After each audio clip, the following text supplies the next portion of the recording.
গল্পকথার আসরে আপনাদের সকলকেই স্বাগত। আজ আপনাদের জন্য লেখক সৌভিক চট্টোপাধ্যায়ের লেখা গল্প ঘুম। সকালেই ফোন এলো, সুধাংশু আর নেই। সুধাংশু ও মিষ্টিদির বর বিস্তর ভুগছিল। সকলের জানা ছিল কি পরিণতি হতে পারে। কসবা থেকে জেঠু নিজে ফোন করেছিল। এই বয়সে এসে নিজের জামাইয়ের মৃত্যু সংবাদ দিতে হচ্ছে জনে জনে। জীবন মানুষের পরীক্ষা নেয়, কখনো সেসব বড় কঠিন হয়ে পড়ে। মিষ্টিদির যখন বিয়ে হলো, আমি তখন ক্লাস 7-এ পড়ি। আমার পরিষ্কার মনে আছে, তার মায়ের সব গয়না দিয়ে মিষ্টিদিকে সাজানো হয়েছিল। কি মিষ্টি লাগছিল ওকে। আমি নিত কোণে হয়েছিলাম, খুঁটিয়ে খুঁটিয়ে সব দেখছিলাম। মেয়েদের মধ্যে এই সব নিখুঁতভাবে লক্ষ্য করার সহজাত ক্ষমতা থাকে। আমার বেশ পরিষ্কার মনে আছে, বিয়ের দিন মিষ্টিদি মাঝে মাঝে কাঁদছিল। আমি ওর সঙ্গে সর্বক্ষণ ছিলাম। জেঠিমা বোঝাচ্ছিল, কি করবি বল, তোর বাবার ইচ্ছে, এত ভালো চাকরি, আরও কত কি। পরে মার মুখে শুনেছি দিদি সুশোভনদাকে ভালোবাসত। সুশোভনদার বাড়ি জেঠুদের বাড়ির 2 বাড়ির পরেই। সুশোভনদা ক্রিকেট খেলত ফার্স্ট ডিভিশনে। মিষ্টিদিকে ইডেনের টিকিট জোগাড় করে দিত। মিষ্টিদির কলেজে 2 ব্যাচ সিনিয়র ছিল সুশোভনদা। এখনও মনে আছে, একবার আমি আর মা বইমেলা গেছি। আমি তখন ক্লাস 5। তখন ময়দানে বইমেলা হতো। হঠাৎ দেখি সুশোভনদা আর মিষ্টিদি। ডাকতে গেলাম, মা বাধা দিল। বড় হয়ে বুঝেছি মা ঠিকই করেছিল। মিষ্টিদির বিয়ের বয়স হলে জেঠু সুশোভনদাকে গ্রাহ্যের মধ্যেই আনলো না। একে তখনও পর্যন্ত সুশোভনদা বেকার, তার উপরে কসবায় যে বাড়িতে সুশোভনদা থাকতো, আসলে সেটা ওর মামা বাড়ি। ওর বাবা মায়ের ডিভোর্স হয়ে গিয়েছিল। মিষ্টিদির বিয়ের আগে থেকে সুশোভনদাকে তার পাড়ায় দেখা যেত না। সুশোভনদার যাতায়াত আমাদের পাড়াতেও ছিল। নেতাজির সঙ্গে রোজ বিকেলে প্র্যাকটিস করতে আসতো সুশোভনদা। শুনেছিলাম সুশোভনদা কলকাতা ছেড়েছে। প্রেমে ধাক্কা খেয়ে অপূর্ণ প্রেমের বেদনায় কিনা জানি না, পরে অনেকটা বড় হওয়ার পরে বুঝেছি প্রেমের পূর্ণতার সঙ্গে বিবাহের সম্পর্ক নামমাত্র। প্রেম বোধহয় একটা আপেক্ষিক বিষয়। স্থান, কাল আর স্বয়ং পাত্রপাত্রীর উপরে নির্ভর করে প্রেমের মেয়াদ। এখন আমি 25। আমি আর মিষ্টিদির মতো বন্ধুর মতোই মিশি। এই তো কমাস আগে একদিন মিষ্টিদিকে হঠাৎই জিজ্ঞেস করলাম, তোর আর সুশোভনদাকে মনে পড়ে? আমার মুখে সরাসরি এমন প্রশ্ন শুনে মিষ্টিদি প্রথমে থমকে গিয়েছিল। তারপর খুব নিচু গলায় চোখ সরিয়ে বলেছিল, রোজ। তুই যাচ্ছিস তো? আজ সকালে ফোনে জেঠু খুব নিচু স্বরে জানতে চেয়েছিল। আমার বাবা, জেঠুরা প্রত্যেককে এক একটা ম্যাগালোমেনিয়াক ছিল। এখন বয়সের ভারে আর জীবনের পরীক্ষায় ডাহা ফেল মেরে ভিজে বেড়াল সেজে ঘুরে বেড়ায়। অফ টাইমে এরা জীবন নিয়ে খেলা করে এসেছে চিরকাল। অস্ত্র ছিল ফাঁপা পৌরুষের অহংকার। আসছি। আর অনির্বাণ? বললাম, জানি না, আমি একাই আসছি, রাখো। জেঠু খুব ভালো করে জানে আমার আর অনির্বাণের কক্ষপথ সম্পূর্ণ আলাদা। অনির্বাণ গত 3 দিন ধরে অফিস ট্যুরে ছিল। তখনও জানি না আজ ভোরে সে ফিরেছে। আমি কি জেঠুর সঙ্গে একটু বেশি রুক্ষ ব্যবহার করে ফেললাম? আসলে প্রায়ই মিষ্টিদের যন্ত্রণার অধ্যায়গুলো চোখের সামনে খুলে যায়, আর অভিভাবক হিসেবে মনের কাঠগোড়ায় জেঠুকে দেখতে পাই। মনে পড়ে যায় তার সার্বিক অপদার্থতা এবং অক্ষম দাপট। কেন্দ্রীয় সরকারি চাকুরির লোভে সামান্য খোঁজখবরটুকু না করেই 20 বছরের বড় একজনের সঙ্গে মিষ্টিদির বিয়ে দিয়ে দিল। যুক্তি, এমন পাত্র আর মিলবে না, মিষ্টি সুখে থাকবে। পরে জানা গেল একটা বেহেড মাতালের সঙ্গে মিষ্টিদির বিয়ে হয়েছে। প্রতিদিন মদ খেয়ে এসে বউকে বেধড়ক মারে। লোকটা অফিসে চলে গেলে মিষ্টিদি প্রায়ই আমাদের বাড়ি চলে আসতো। আমার তখনও বিয়ে হয়নি। আমায় বলতো, মিলি, আমার মতো ভুল করিস না, রেজিস্ট্রি করে রাখ। আমি জেঠুর প্রতি রুক্ষ হতে চাই না। স্বতঃস্ফূর্ত বিরাগ থেকে রুক্ষতা এসে যায়। একসময় আমার আর অনির্বাণের মধ্যে প্রেমের সম্পর্ক ছিল। তারপর খুব তাড়াতাড়ি আমাদের বিয়ে হয়ে যায়। আমরা আর একটু সময় চাইছিলাম। একে অপরকে বুঝতে গেলে আর কত সময় লাগে? বাকিটা বিয়ের পরেই বুঝো, বাবা বলেছিল। ম্যাডাম, ওটিপিটা দেবেন?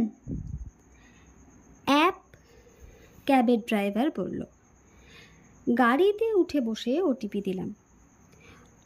অনির্বাণ ফিরেছে বুঝতে পেরে বেরোনোর আগে একবার ওর রুমে নক করেছিলাম। ও অফিসের ল্যাপটপ খুলে কাজ করছে। ইতস্তত করে বললাম, জেঠু ফোন করেছিল। সুধাংশুদার খবর দিলাম। Illimitable construction of litter result in death. I have no interest. Screen থেকে মুখ না তুলেই উত্তর দিল, যেমন দিয়ে থাকে। তবে জীবনে প্রথমবার অনির্বাণ এতগুলো স্পষ্ট কথা একসঙ্গে বলল। ঠিকই তো বলেছে। জেঠু তার বিদেশি সওদাগরি অফিসের পোড় খাওয়া বুদ্ধি নিয়ে একটা বেহেড মাতালের জীবনে মিষ্টিদিকে গেঁথে দিয়েছিল। এমনই রাশভারী ব্যক্তিত্ব ঝুলিয়ে রাখত যে কেউ মুখের উপরে কিছু বলতে পারত না। তবু এখন অনির্বাণের উত্তরটা কানে ভালো শোনালো না। ড্রাইভার খুব জোরে ব্রেক কষল। কাল থেকে আমার পিরিয়ড স্টার্ট হয়েছে। তলপেটে ভীষণ ব্যথা। এই ব্যথাটা আমার সেই শুরু থেকেই। একবার দুবার ডাক্তার দেখানো হয়েছিল। ডাক্তার বলেছিলেন বিয়ের পর ঠিক হয়ে যাবে। আমার বিয়ে হয়েছে 2 বছর হলো। ঠিক হয়নি, সরি দিদি, গর্ত ছিল। আকস্মিক ব্রেক মারায় আমার যে অসুবিধা হয়েছে সেটা বুঝতে পেরে ক্ষমা চেয়ে নিল ড্রাইভার। এখনো পরিষ্কার মনে পড়ে, একদিন অনেক রাতে মিষ্টিদি এলো। বিধ্বস্ত চেহারা, যন্ত্রণায় কুঁকড়ে যাচ্ছে। আমার তখন এইচএস চলছে। মিষ্টিদি কনসিভ করেছিল। ওর বর নেশা করে ফিরে মারধর শুরু করে। তোর পেটের বাচ্চাটা ফেলে মেরে দেব। আমার শোক পাচ্ছি না মালটা আসার পর থেকে। তারপর মিষ্টিদির তল পেটে এলো পাথারি লাথি চালায়। মিষ্টিদি আমার আড়ালে মাকে বলেছিল, শুনেছিলাম। মা রাগে ফুঁসে উঠে বলল, ক্ষমার অযোগ্য। সেই রাতে মিষ্টিদির পেটে যন্ত্রণা শুরু হলো, সঙ্গে ব্লিডিং। রাতেই ওকে হাসপাতালে ভর্তি করা হলো।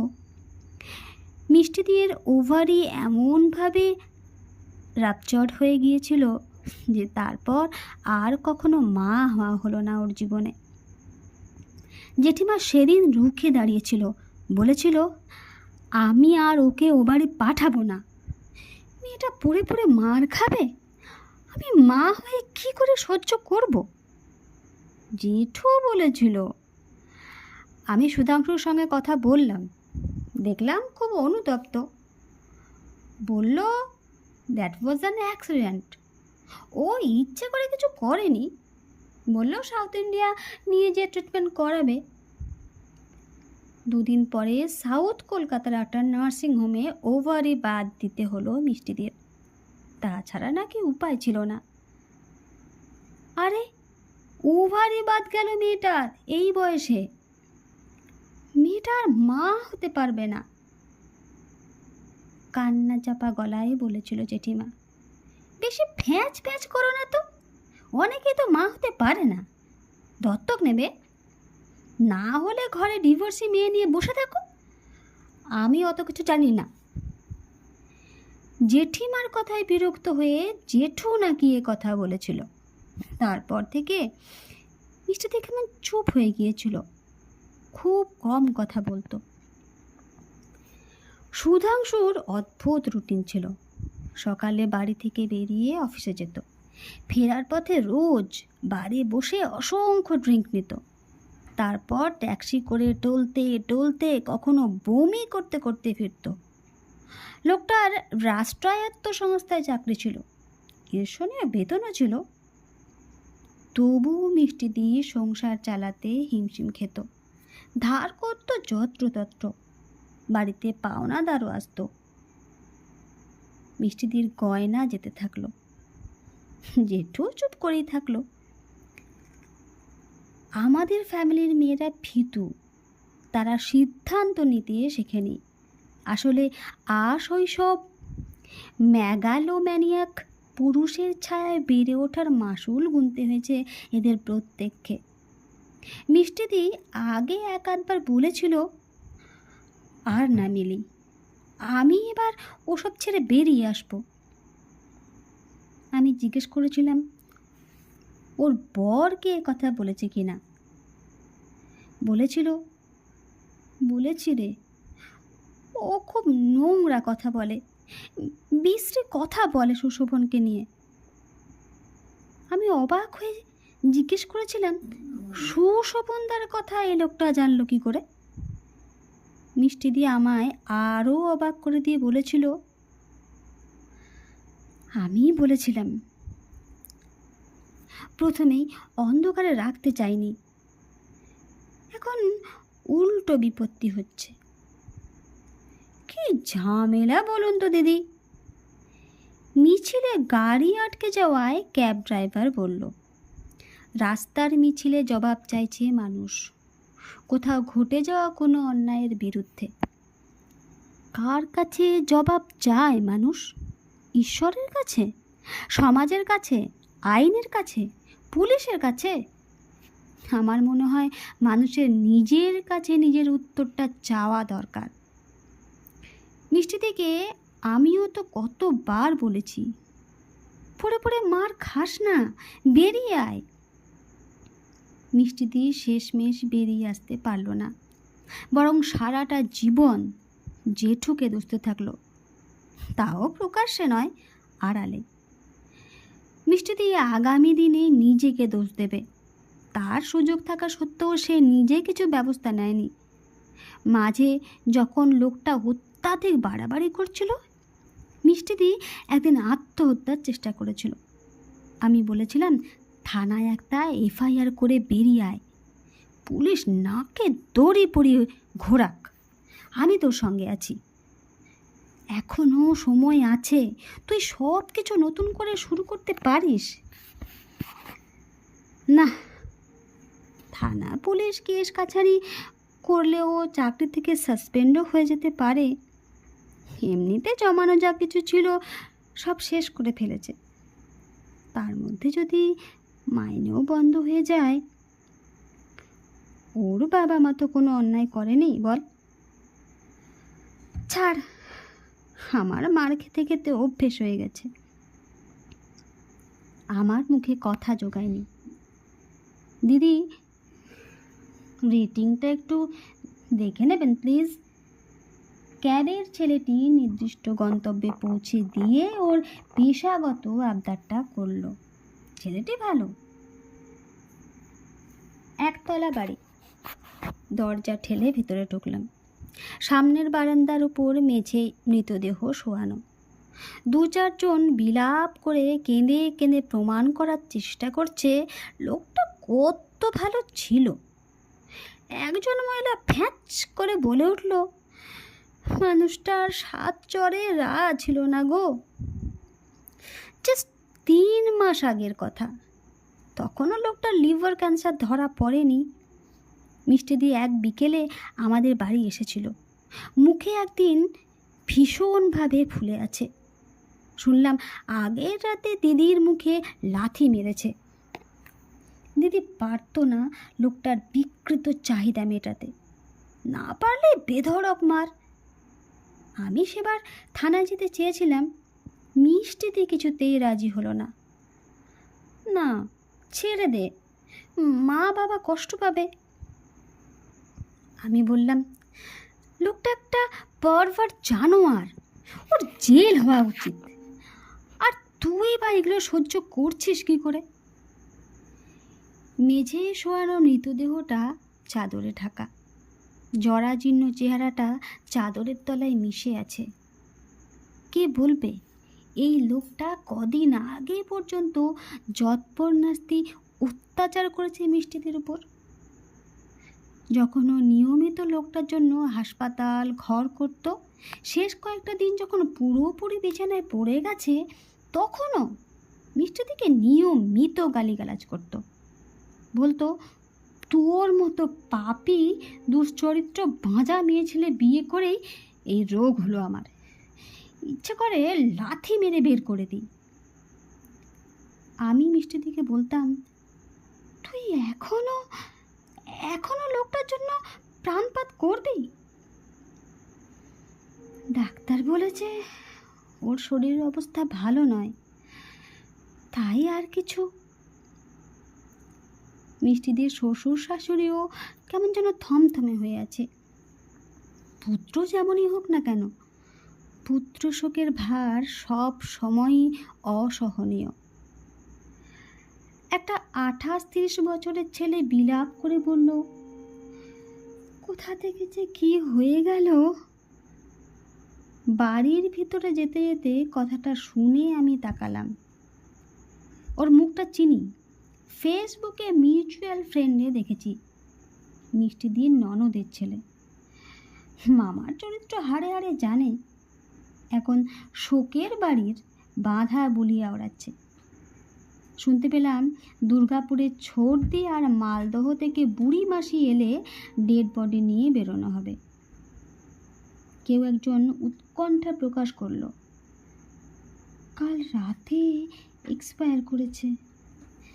এতক্ষণ এভাবে। আমি এদের চিনি না, চিনতে চাইও না। আমি মিষ্টিদিকে খুঁজছি, বাকি কারো প্রতি আমার আগ্রহ নেই। দেখলাম জেঠিমা বসে আছে। এগিয়ে এসে হালকা চাপা স্বরে বলল, মিষ্টি ওর ঘরে আছে। আমি পাঠালাম, কাল রাত থেকে এখানেই বসেছিল।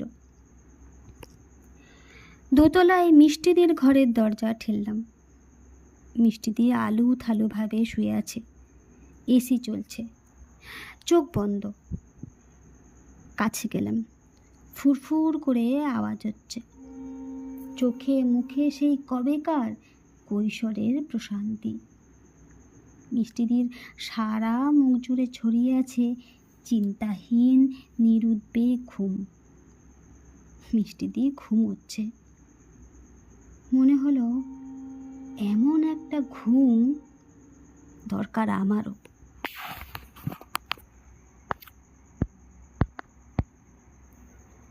নমস্কার।